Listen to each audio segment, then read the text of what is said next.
ధర్మశాస్త్రమును విన్న తరువాత ధర్మశాస్త్రమును విన్న తరువాత ప్రవర్తించువారు నీతిమంతులుగా ఎంచబడతారు. ఎలా మోసపోతున్నారంటే ఇశ్రాయేల్ జనాంగం ఎలా మోసపోయారు? దేవుని దృష్టిలో నీతిమంతులు కారంట వారికి వాళ్ళు నీతిమంతులు.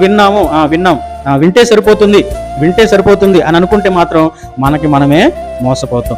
ధర్మశాస్త్రాన్ని వినాలి, విన్న దాని ప్రకారంగా మనం వెంటనే ఏం చేయాలి?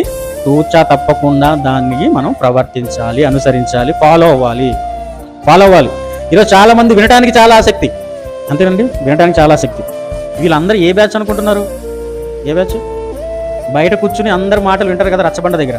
వీళ్ళందరూ ఏం చేస్తున్నారంటే టైంపాస్. మన టీవీ దగ్గరికి వెళ్తాం, ఈ రోజు చూసినటువంటి ఏదైతే ఉందో అది రేపటికి గుర్తుంటుందా? గుర్తుండదు. ఫోన్లో ఏదైతే చూస్తామో అది రేపటికి గుర్తుంటుందా? రచ్చబండ దగ్గరికి వెళ్ళి అక్కడ ఏదైతే మాట్లాడుకుంటున్నామో అది రేపటికి గుర్తుంటుందా?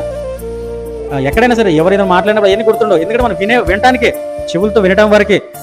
అలాగే గనక మనం సంఘంలో ఉంటే మనము మోసపోతాము.